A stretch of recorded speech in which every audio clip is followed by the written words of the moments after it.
Our boy gets to her room and sits in the corner hearing the zombies outside. She gets to sleep while he's out here caring for her. Yena explains that she'd heard this kind of terrifying sound many times while she was hiding outside, and yet she's still yet to get used to it. It's simply terrifying beyond comparison. In her pitiful state, she confesses missing her mother. But our boy sits there waiting in silence, not saying a single word. Morning comes around, and the zombies are still loud as ever. Luckily, Yena ended up sleeping soundly, while Minjun is suffering because she's been knocked out for many hours. It's interesting to him how the same girl who was terrified of going to sleep is now sleeping like a log. It's 9 in the morning, causing Yena to wake up at last. She is refreshed but also surprised to see him putting on a jacket to go outside. Minjun explains that he wants to go and check up on the rooftop to see how things are holding up for them. Immediately, she's afraid that an infected zombie might pop out of nowhere and attack him on the rooftop, despite him having previously confirmed otherwise. But Minjun treats the matter casually and states that he'll avoid that fate with care. He tries inviting her along, only to be met with a roaring rejection, so she's supposed to stay here while he's on his way out. Minjun ventures into the stairwell and suddenly notices a crack in the glass that hadn't been there before. This is bad news because even glass has its limit, and it won't hold out for long. To his shock, Yena's voice comes from behind as she admits that the place stinks. He turns around surprised to see her following him out of nowhere. She has a bad feeling, but the couple decides to venture to the top. There, Minjun is utterly horrified to find the corpse of the rooftop guy's girlfriend. She's been slaughtered, and seeing her meet a grim fate like this, the young man offers a prayer. Yena had been waiting outside, and she's relieved that no one was inside. Minjun shares the tragic news and argues that it's best not for them to go inside. They discuss a strategy of lighting a fire in the hopes of a rescue helicopter catching them, but even that requires specific timing to be executed successfully. Yena recommends they create something in advance, something that will readily go off the second they hear a helicopter. Minjun counters that the fire won't be noticeable enough for the helicopter. She then wonders if they should try and scout other survivors from around the place. This idiot actually starts screaming to grab someone's attention, which is a terrible strategy as pointed out by Minjun as he warns her about the shattered glass door. And that's how the couple ended up having to survive on their own in the same place. While they're stuck and alone, the Yapper girl inquires about his MBTI type. In simple terms, it's basically a personality test consisting of 16 different personalities. You can take it online yourself. Anyway, a guy like him hasn't heard of it, and he strikes her as the type who doesn't use Instagram either. And even if he did, she's willing to bet her life he doesn't have anything more than 50 followers. The chick is out here grilling him for free. She wonders what he likes to enjoy in his life, and when he talks about gaming and how he enjoys the zombie game called Rage Z, she laughs at him. She even jokes that there's no longer a need to play a zombie game anymore, now that their entire world is already experiencing a real-life apocalypse. Back to the MBTI test, she thinks he would be an introvert in that category. After all, he's a shut-in who doesn't do anything social for the rest of his life. She asks if he's more of a spontaneous person or a planning type, which is yet another category on the MBTI scale. Minjun is out here thinking that this girl is a real chatterbox, because they could practically die tomorrow, and yet her yapping won't stop. Since he doesn't know anything about MBTI, he doesn't know what to make of her personality. The fact of the matter is, this is the same girl who didn't even bat an eye on him before the apocalypse. However, it remains unchanged that he's stuck with an old crush. She playfully kicks him and keeps on talking over and over, while the introvert Minjun wonders if this experience is a good thing. He'd never have imagined finding her in a way like this. The guy is completely zoned out, even though he never expected this outcome to come true. Realizing that he's lost in his thoughts, she roars for attention, calling his name and questioning why she's ignoring her. Minjun gets kicked and snaps out of it, realizing he was spacing out. This comes as a serious shock to Yena, who is offended by the thought of a guy spacing out in front of her glamour. And I mean, she is kind of right.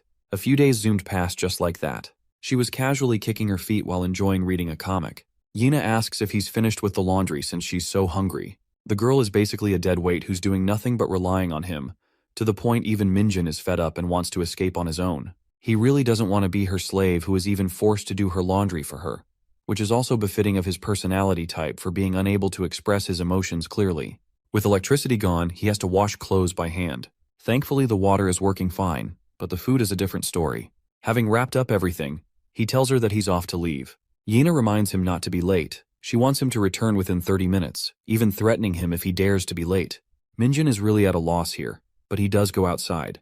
His current routine consists of patrolling the neighborhood at least once a day using safe paths. Having studied the behavior of the infected zombies, he's come to the conclusion that they behave just like the ones inside the games. It's a case similar to rabies, They only attack living humans and refuse to target the dead or the infected like their own. Also, he's noticed that their vision is stunted, and they can't notice you from far away.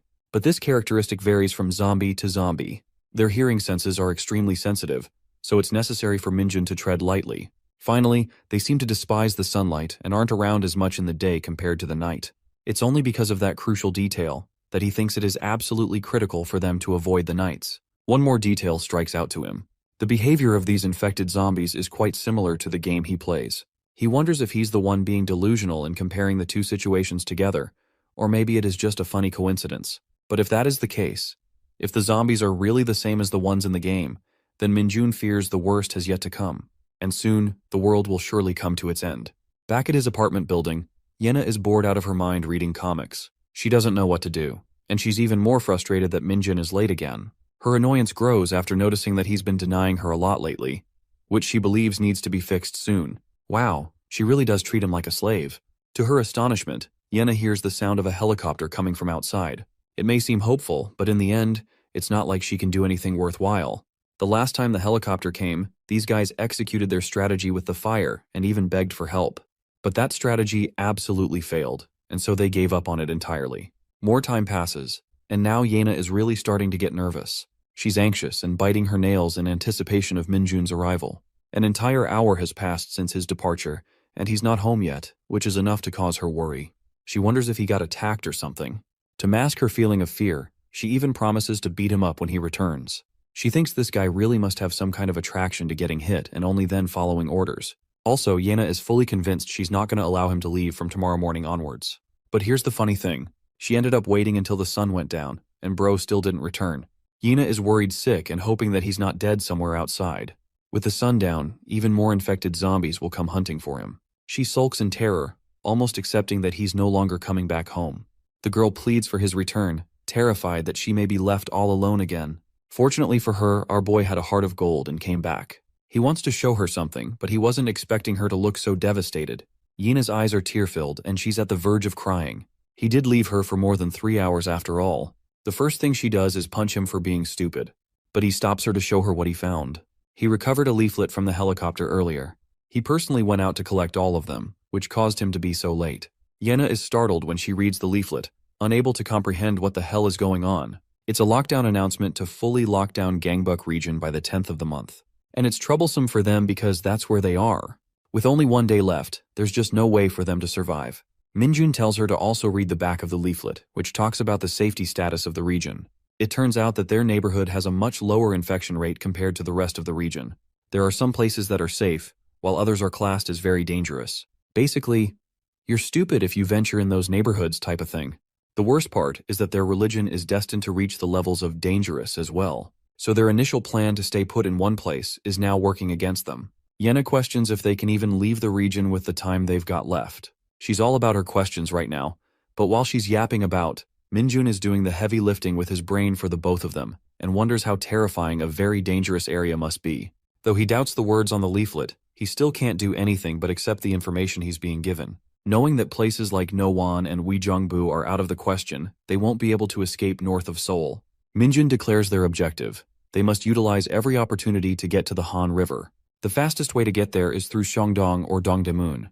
But since those areas specifically seem dangerous, they'll have to trust their luck using the eastern area. Since the time is short, they have to make haste now. Minjun thinks they should target Yongcheondong region, which is safe even if they detoured a bit. He also places faith in the military or the police keeping the safe zones intact, which means there's a better chance of survival.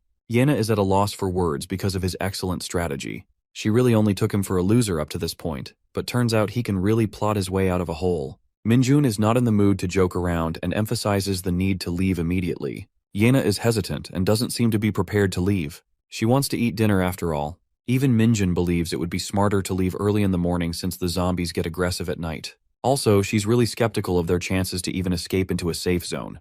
Yena begs to hold out for a couple more days until someone eventually rescues them. Her naive approach causes Minjun to be more assertive with her. He coldly reminds her that he's okay with leaving her here to die a miserable death in the basement. But he's going to be leaving tomorrow no matter what. The girl really doesn't have a response and realizes she has to concede. She accepts and turns to pack her stuff. Our boy gives her directions to a carrier bag she could use. The following day, the sun is out, and it's time for them to leave.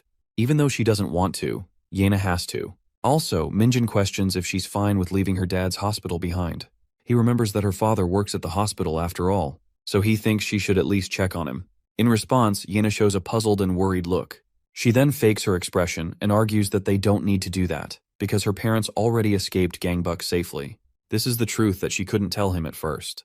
The truth of her own parents leaving her behind. Minjun is at a loss for words, but he doesn't say anything. They go outside, maintaining a slow and sneaky stride. He's the one to lead the way and clear the paths for them. This way, they clear a street, even with zombies rampaging about. They keep on walking until they fully exit the neighborhood. Yena is actually shocked at how easy it has been for them to escape so far. She thinks her reaction from earlier caused her to be frightened beyond reality. Though that is the case, our boy still warns her to be careful against the dark places, since zombies get really active. While it's true that the zombies don't aggressively attack during sunlight, that doesn't mean the same for each and every zombie. They've been walking for a while, and she's surprised at how far the Yeongcheongdong territory is. Minjun encourages her to keep on walking, even though she's complaining about not having a bike for these types of situations. Though our boy agrees with her ideas, he still reminds her that they can't use shared scooters because of the connection issues. But the really interesting part? He observes that all the bicycles are nowhere to be found. Yena suddenly requests a 5-minute break, as they've covered a bit of distance and she's tired. Her legs are hurting. Minjun thinks about it and teases her by suggesting going to a cafe for some coffee. His audacity is starting to get on her nerves ever since they left his place. She's shouting at him, so he tells her to calm down unless she wants to become dead meat. More time passes by and they're still not there yet. Minjun has been smartly dragging her along by telling her that they're almost there. He continued to walk and listen to her complaints. The dude is treating her like a child and doesn't even allow her to drink water. Both of them end up arriving in front of a barricade to separate the regions. Minjun explains that they've finally arrived, and seeing a large barricade like this, he's more than certain that they're gonna be okay. Yena celebrates in the hopes of checking for survivors, but something is bothering him. The main character is really bummed out why there aren't any guards or onlookers around the barricade to make sure it is safe. At the same time, Yena hasn't seen or heard of an infected zombie yet, so the place seems okay so far. Suddenly she suggests that he hide for a bit so they can rest. They've been walking without a break after all, but Minjun doesn't allow that either. This man is training to become David Goggins. He also tells her to stop being so dramatic and simply follow along. His words are becoming colder, and Yena even curses him out for his audacity. Well, that's how they ended up having their little argument at the beginning. Tears are streaming down her face, while Minjun stares at her coldly. To his shock, she actually follows through and apologizes. But that's not why he was shocked just now. Our boy is terrified because zombies are sprinting towards them at full speed. Yena screams at the sight of the zombies, while he grabs her hand and makes a run for it at full speed. Luckily they're faster than the zombies, but there's no explanation why a safe neighborhood is teeming with the undead. Minjun suggests running for now, and luckily spots a survivor just ahead. The man leads them all inside, and they quickly try to seal the gate shut. Yena is shocked that he's doing so much for her, all the while instructing Yena to just hide. With the help of the other guy, they were able to shut the place down. But unfortunately, the zombie broke through the barricade. With the barricade gone, he tells them to run for their lives. Seeing Yena being terrified, Minjun instructs her to run to the back. Both of them are bolting ahead with a zombie chasing after them. He helps her get up on top of some furniture. Unfortunately, they have to make a tall descent to get to the next gate. Luckily, the duo secures the landing, but Yena landed terribly and sprained her foot as a consequence. Bro is not having a good day. He's dealing with so much of her shenanigans just for the girl to fail on him again. The zombies are nearing the distance and about to reach them. At this moment, a decision must be made. The bullied boy remembers his past. He remembers Yena's words to him. She motivated him to fight back, to stand up against the ones who bullied him. And he also remembers that if he keeps on living this way, his life will be miserable. So in this moment, he chooses to be brave. He takes out a blade, ready to accept his death, and to Yena's shock, he stands to protect her. Even though death may be knocking at his door, Young Minjun refuses to die a coward's death.